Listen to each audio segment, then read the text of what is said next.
Synapse. Syn mean together and apse means gap or window. So synapse is a point of contact between the terminal branches of the axon of a neuron with the dendrites of the another neuron separated by a fine gap which is called as synaptic cleft. As studied earlier, that the axon at the end they branch out and those branches of the axons are known as axon ending.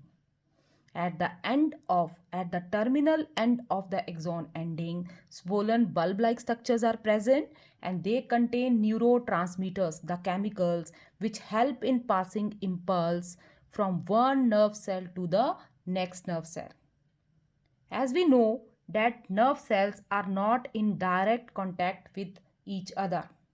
There is a gap between the axon ending and dendrites of the next nerve cell, and that gap is called as synaptic cleft.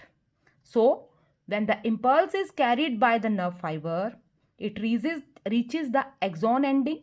There, as it reaches the axon ending, the bulbs they release a chemical called as acetylcholine, one type of neurotransmitter. So as soon as impulse reaches the axon ending, the bulbs they release the chemical stored in them, neurotransmitter stored in them. One of the neurotransmitter is acetylcholine. Now this acetylcholine carries impulse from those axon ending out to the synaptic cleft, and from there it carries the impulse through the gap, that is through the synaptic cleft to the dendrites of the next nerve cell. As impulse reaches the dendrites of the next nerve cells, the chemicals released by the terminal end of the dendrites break down acetylcholine. Only impulse is carried out further, but acetylcholine it is destroyed by the or it is broken down by the chemicals released by the dendrites of the nerve cell. So in this way, acetylcholine it helps in conduction of impulse between the synaptic cleft, and the point of contact between this it is called as synapse. Now the next topic is the types of neuron. Beta, there are three types of neurons: sensory neurons, motor neurons, and association neuron. Sensory neurons they convey impulse from the receptor, that is from the sense organ, to the main nervous system, central nervous system, that is brain and spinal cord. So the neurons which conduct impulses from sense organ to the central nervous system towards the brain and spinal cord, those neurons are called as sensory neurons. Now the second are motor neurons. Beta, motor neurons they carry impulse from central nervous system to the effectors. Effectors means muscles or gland to show the response. So the motor neurons they carry impulses from nervous system towards the effectors. Now the third, association neurons. We call these neurons as connecting neurons also, as they interconnect sensory neurons with motor neurons. Look at this diagram. This is sensory neuron carrying impulses from sense organs to the central nervous system. Now this is motor neuron carrying impulses from central nervous system to muscles or gland. And sensory neuron and motor neuron they are connected by association neuron or connecting neurons. Hope this is clear to you. Now the next topic is the nerves. Now what are nerves that we are going to start? Nerve is a bundle of nerve fibers. Nerve fiber means axon of separate neuron enclosed in a tubular sheath. So nerves that is the bundle of axon of the different nerve cells enclosed by a tubular sheet. Nerves are the thread-like white structures which emerge from the brain and spinal cord and branch out to almost all part of the body. A nerve may be compared to an underground electric cable. It can be compared to underground electric cable containing numerous conducting wires, each insulated from the other. The myelin sheet of the axon act as like a insulation and prevent mixing of impulses in the adjacent axon. Now just see here, these are the nerve fibers of different neurons. They have myelin sheath to prevent intermixing of the impulses carried by them. And together they form bundle, and together they are protected by one more sheath, and that is called as tubular sheath.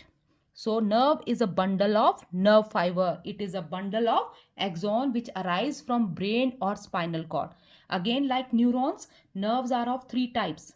Sensory nerves. Sensory nerves contain sensory fibers, means they contain axon of sensory neurons only, and they help in bringing impulses from receptor, that is from sense organs, to the brain or spinal cord. Example, optic nerve arises from the eye and ending in the brain. Eye is sense organ and brain, that is a part of nervous system. Now second is motor nerve contains only motor fibers, means nerve fibers of motor neuron, and they help in carrying impulses from brain or spinal cord to effector organs, means from central nervous system to muscles or gland. Now the examples are: a nerve arises from the brain and supplying the muscles of the eye wall for rotating the eye, that is the example of motor nerve. Now third category is of mixed nerves. Mixed nerves are those nerves which contain nerve fibers of sensory as well as motor neurons. Spinal nerve is the example of mixed nerve. Now after this we are going to start, there is another term in your book, that is ganglia. Now what is ganglia? Ganglia is the collection of cell bodies from which the nerve fibers may arise or enter into. So it is the collection, like collection of nerve fiber is nerve. In the same way, collection of cell body is called as ganglia. Now after this, we will start with the progress check given on page number 126. Write one word for each of the following. The structural and functional unit of nervous system, neuron. Wave of electrical disturbance that sweeps over the nerve cell, impulse. Long thread-like part of the nerve cell, axon. Point of contact between two nerve cells, synapse. A bundle of axons enclosed in a tubular sheath, nerve. The kind of nerve carrying impulses from the brain to the gland or muscles, motor nerve. Now the second question, categorize the following under stimulus and response. Withdrawal of hand on touching a hot plate, response. Seeing a green light turning into red at a road crossing before applying the brake, stimulus. Pain in the eye if something falls into it, response. So revise it thoroughly. Next, we are going to start with the major divisions of the nervous system.